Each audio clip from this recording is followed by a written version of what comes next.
let's call this Melly's favorite things. You know, like Oprah's favorite things.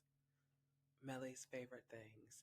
This is a list of my favorites. These are a list of things that I feel like that are on the top of like TV moments, viral moments, pop culture, iconic people, shows, movies, all of it. These are a list of my favorite things. Yeah, we're going to talk about a bunch of different ones. So this episode is a get to know me and where my headspace is. So here we go. Let's start. Okay, so the first one was my favorite scripted TV moment. So my favorite scripted TV moment.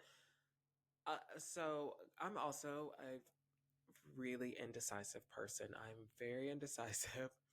So this was hard. This list was really hard for me because I'm not a person that usually has this like one thing. But in order for you guys to get to know me more, I need to say one thing. I can't list like 3 or 4 things to every question. So I'm throwing this out here. All of these could change, honestly. Some of these could change. I'm going reading down. Some of these can change, but yeah. So my favorite scripted TV moment. What I put at the time, I don't know if I'm like agreeing with that, but I'll put this in top 3. So from my Pretty Little Liars PLL fans, y'all all know that the moment, because we went through so many seasons of just, is Allie alive? Is Allie dead?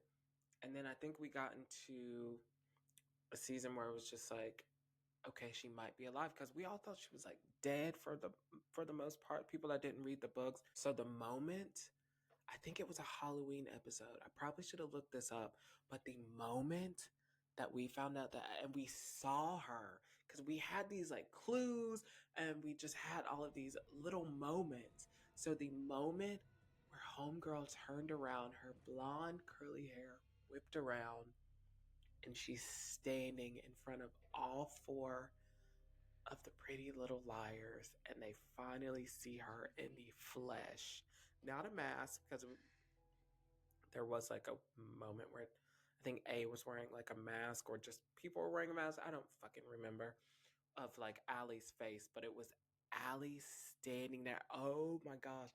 I think I passed out. That was a moment that just for me was just like a moment. Talk about a fucking TV moment. Allie being there after we've went through so many seasons. I think this moment happened maybe season 4 or 5. Correct me if I'm wrong. And so when you go through that many seasons and you're like invested into a show and you're trying to figure out if that person is dead or alive, um, that that moment was like, this is what we worked up to. If the show ended right now, I really wouldn't give a shit who A is. We know that she's alive. Yeah, I think I would care if I would need them to reveal that really quick. But moment. Okay, so favorite reality TV moment in history. I'm going to also put this one as a top 3. I don't know what would be my absolute moment, but this one's going to be in top 3, and that is the Vanderpump Rules Scandival finale. So, for some of you that do not know, even though this shit went viral, Vanderpump Rules, I've watched since season 1, since episode 1. I literally was watching Real Housewives of Beverly Hills when they did that crossover. TV, just, that's a TV history moment, reality TV history moment, is when they go from this Real Housewives of Beverly Hills.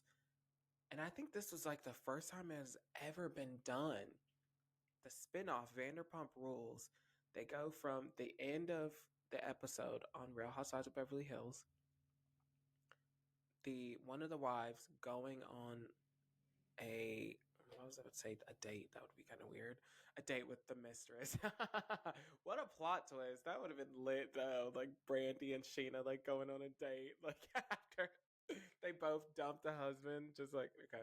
Anyway. But her talking to the mistress of her marriage. which the mistress is one of the main characters on the spin-off Vanderpump Rules. Guys, if you have not seen that transition to that show, that is one of the best. If you're a reality TV fan, that is one of the best transition. It is the best transition. It's going from the end of the episode of Real Housewives of Beverly Hills, that ending, and the beginning of Vanderpump Rules is the end of that dinner, and then Sheena leaving that dinner, the mistress Sheena, her leaving the dinner and going to Sir, the restaurant where what Vanderpump Rules is about, her going to work and clocking in, and that's the beginning of Vanderpump Rules, episode 1, season 1, episode 1. That is just brilliant. This is a spin-off, and it's just like, okay, we're ending the episode and we're gonna go, like, brilliant, going from one cast member to another. Whoever thought of that needed a raise. I hope they got a raise at Bravo. So yeah. So favorite reality TV show. I'm gonna also say this is a top 3 moment because I can't put a finger on my favorite reality TV. I've watched so much reality TV in my life. I cannot do that. But I'm gonna say one that holds a really special place in my heart, and that just I can quote for days, and that has kind of shaped some of my fascination with LA. And honestly, if this show never came out, I wouldn't have moved to LA. And it was a reason why a lot of people have moved to LA, millennials, and yeah, is the Hills. Oh, the Hills, guys. You just had to be there. You had to be. Oh, guys, The Hills was just such a culture shifting reality show. And I'm going to say reality show. I don't even know if this should be under favorite reality TV show or it should be under favorite scripted TV show, because watching that as an adult, that show is so fake. And the cast members have came out and said that like this show was fake. It was scripted and a lot of the moments were scripted. But growing up, me and my best friend Jackie, shout out, Home Skillet Biscuit, Jackie. We used to love The Hills. Jackie, I think she owned every season on like DVD, but The Hills was our jam. Oh my gosh. And the quotes that we have from that one show, and it was just like, and they were just total opposite from me. I'm like black, gay, kid from the South, and these are 4 white females that lives in California. It was total opposite of me, but it was just so fascinating, like seeing them in their 20s, because I just growing up, even since elementary, middle school, and high school, it was just like, oh my gosh, I can't wait to be in my 20s. No, it kind of sucks. But I was just so fascinated with people in their 20s watching Jersey Shore and The Hills, like, which both of them are on MTV, culture shifting, pop culture, iconic shows, MTV. So I just grew up in the real world. Oh my gosh, the real world. Don't even get me started. Just fascinated with people in their 20s and living their lives, because you go from like living in the South and the Bible Belt, which I love you, Jesus. I love you. Home Skillet Biscuit also. But you just see people like living their lives and doing whatever they want, and in California, like living freely, going out to the clubs, getting in relationships, crying over friendships. I had it all. The Hills was just that show. Definitely iconic. Okay, so next.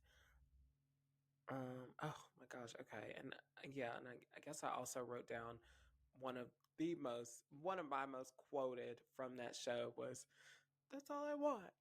That's all I want." Like Lauren saying, "That's all I want. That's all I want," and then the single black tear. Gold, gold. Favorite decom. So if you don't know what DCOM is, DCOM is a Disney Channel original movie. I was a huge Disney Channel kid, so I watched I recently looked and I went down the list of DCOMs, and I watched every DCOM that Disney Channel came out with from, I think it was 2002 or 2003 all the way up to 2011. I watched every single DCOM. Crazy. That's a lot of movies. So yeah, but I would say the most iconic in my life and what was popping in my house the most, and that I learned every choreography, that I learned every fucking lyric, that I fucking learned every scene, was the Cheetah Girls 2. The Cheetah Girls 2. That has such a special place in my heart. That movie made an imprint on my heart. That it is so iconic. The music is just like the difference between Cheetah Girls 1 and Cheetah Girls 2 is crazy. Like every character is like it's not even the same people, especially Aqua. We're going to have a full episode about the Cheetah Girls franchise, but I think the most interesting is the transformation of the character Aqua from the first one of her being a bully. I don't even know why she was in the group. She was such a bully. She was so mean. I think she had like a Texas Southern accent, and she was she was cray cray. And then the second one, she transformed into white girl. I love Spain and all of its people. Like she was just a totally different person. That was not like that was a clone. That was a clone. I don't care what nobody say. Aqua was a clone from the first one and second one. She was a clone. But Cheetah Girls 2, iconic. Favorite Disney Channel show? Yeah, this one there's no top 3. There's no maybe like no. Hands down, That's So Raven. That's a Raven is will forever be in my millennial heart the best sitcom show that has ever lived. And I've watched so many. There's a lot of good sitcoms, but That's a Raven in my millennial heart was just that's my girl. Like just the fucking intro. That intro song is my jam. Reba's was my jam too. I think those two. If I had a category on here that was like favorite intro song, that would be that would be a good tie. Would be That's So Raven and Reba because hey, my roots have landed in the past, for my life is changing fast. What I am is who I wanna be. A single. Oh, yes. Anyway, who do I think the Princess of Disney Channel is? Princess of Disney. Disney Channel. I'm gonna say Raven Simone. Raven Simone. And I'm not arguing with nobody, so we're just gonna move on because I ain't got time to argue. Favorite Taylor Swift song. So I'm a new Swiftie. Should we say new? Okay. I think I've been a Swiftie for like a year now. I think my love, like, cause she's always came out with a bop, and y'all can't even deny it.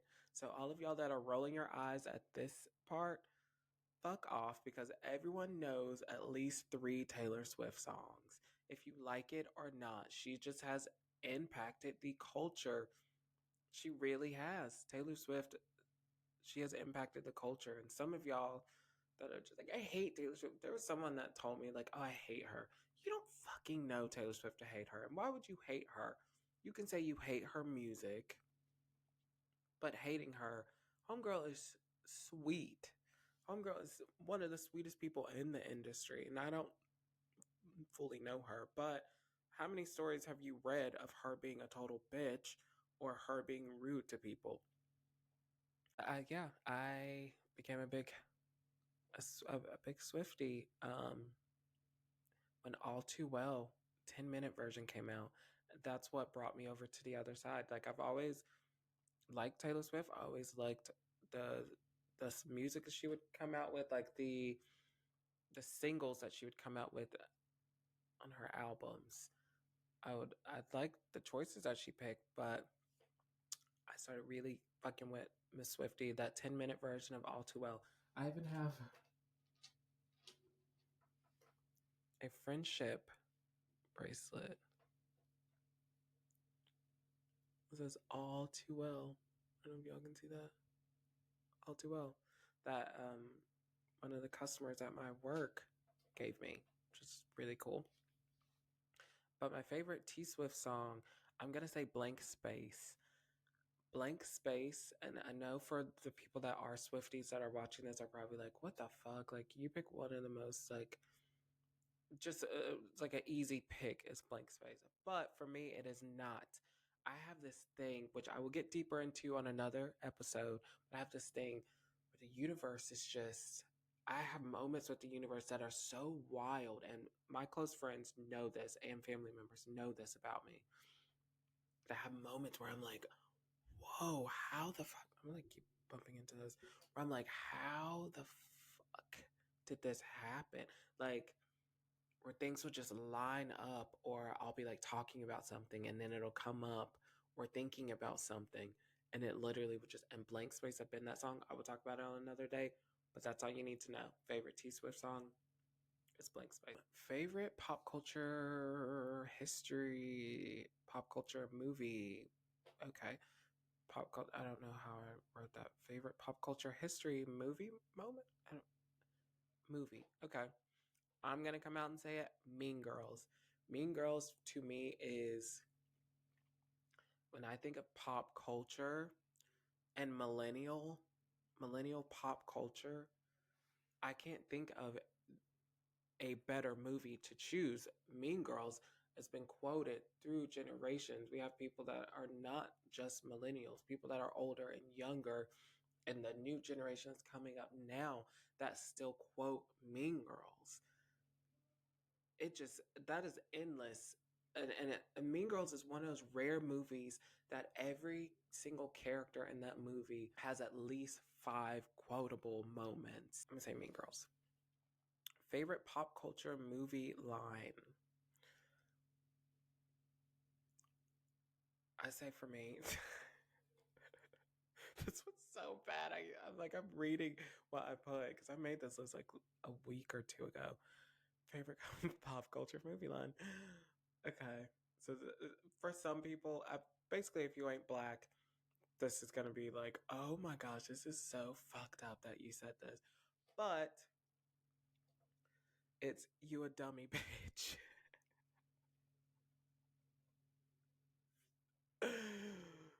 For all the black people that are watching this, y'all know we see each other when it comes to the movie Precious. Precious to the black community, that movie is hilarious. Precious is such a funny movie. I can't explain it, how it is just to the black community. It is just a funny movie. Like, so many lines in that movie is just like, oh my gosh. Like Monique was, I was gonna say a comedian. She is a comedian, but it was just so funny. And it's so crazy because I thought, I'm pretty sure I was maybe ninth grade or 10th grade when that movie came out, and we watched it and we were just like laughing. I watched it with my family and we were like laughing. We weren't laughing at like the abuse and like, oh my God, she's being abused. We weren't laughing at that. It was just some of the stuff that Monique was saying and just some of the moments, like Precious, like asking for a potato salad. And then whenever the person turns around to get the potato salad at the chicken joint, Precious grabs the bucket of chicken and runs off and is like eating the chicken and running. And the restaurant, the worker at the restaurant comes out and is like, somebody stop that fat bitch. Like, that's the moments that are funny. And the line, you a dummy bitch, that Monique says, which is Precious's mom, is just so funny. That is, I'd say, top 3 funniest movie lines to me. Funniest movie lines. That's top 3. Is "You a dummy bitch," because she's like, "You ain't gonna be nothing. You a dummy bitch," and it's just something about it's just so funny. Favorite Nickelodeon show? I grew up watching a lot of Nickelodeon, but I'm gonna say my favorite Nickelodeon show is gonna have to be Hey Arnold. Oh, football head. Hey Arnold was too cool for school. Like, that show was good and everything, and the characters. We have this when we're younger, what the characters mean to us and what the characters are like. But then when you're older and you watch it, and you're just, like, Arnold was a cool ass dude. Watching that as an adult, I'm like, oh my gosh, this guy was so cool. Like, he was just, for one, his voice was just like, I kind of wish I had like Arnold's voice, honestly. Cool ass dude. Arnold was a cool ass dude. I fuck with Arnold. But that show was so good, and going back to me being too grown at that age, Hey Arnold had this feel to it where it was just like, this is a kid show, but it was also an adult show. Like, if you go back and watch Hey Arnold as an adult, you will see that like they had so many elements to that show that was just very adult like and real, about like divorce and separation and death, and it showed like popularity in a different light, because I felt like with a lot of shows, a lot of kids shows, they showed popularity of just being like, oh my god, I'm a cheerleader or a football player. Like, it was just like, but Hey Arnold just had a different take on a lot of things. It felt just very, and I grew up like, because I grew up in the South, not from like a big city or anything.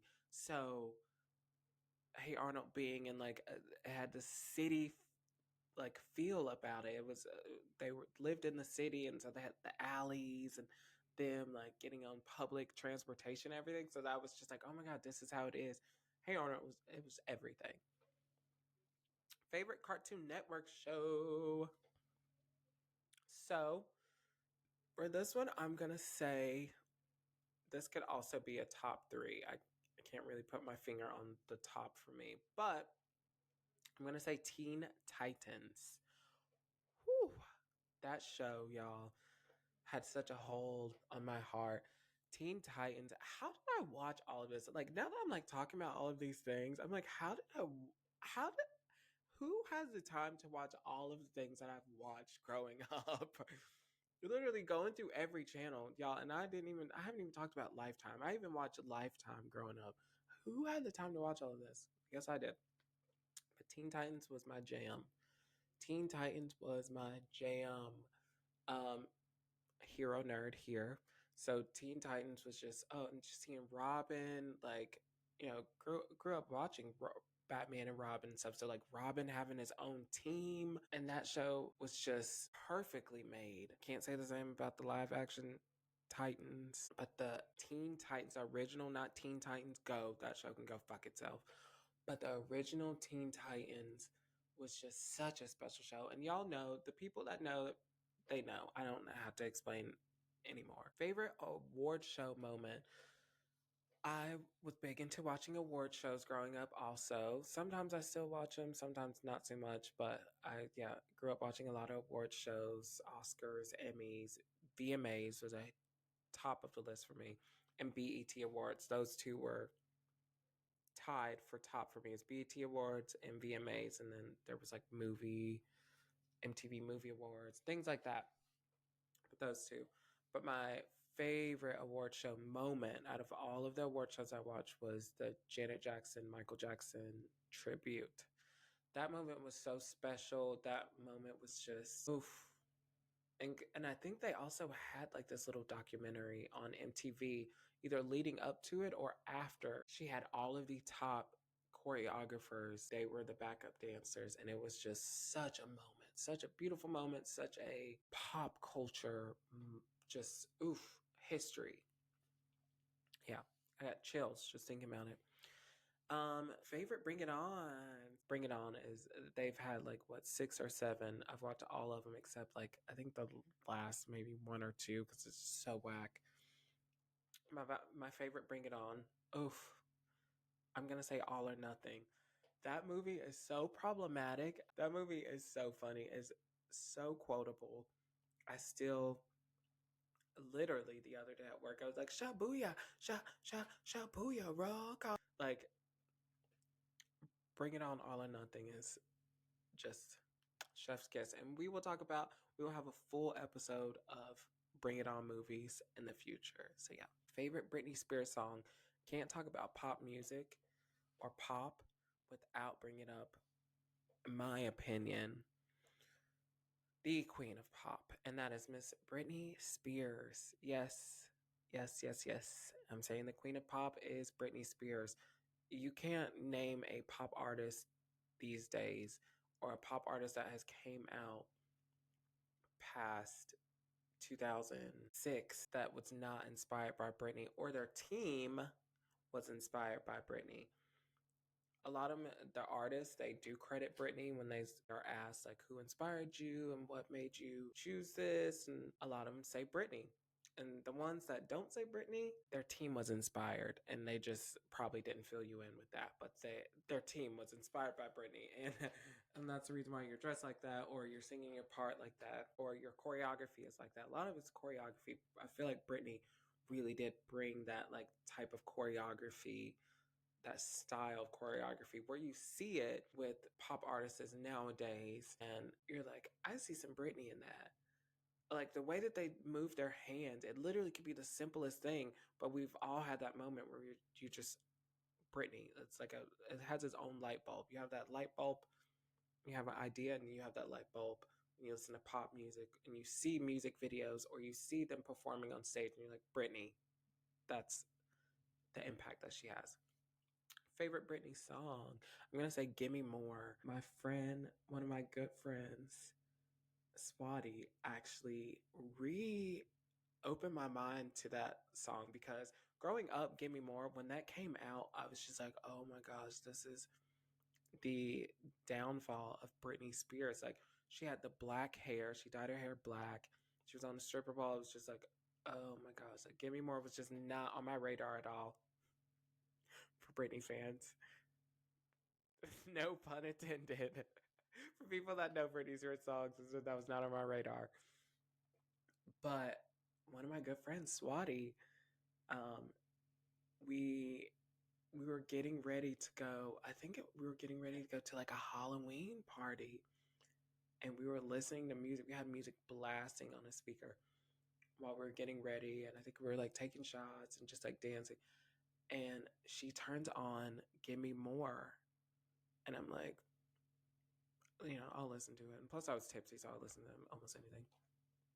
So she turns on "Give Me More," and she's like, "This is my favorite Britney Spears song." Like, and I'm like, "Okay," just like, and like literally, something transformed in my brain where it was just like, "Oh my gosh, this song is so good." When you don't think about what was going on in that time with Britney, take yourself out of that and just listen to that song. Is just such a good song to like drink to, a song to just feel naughty.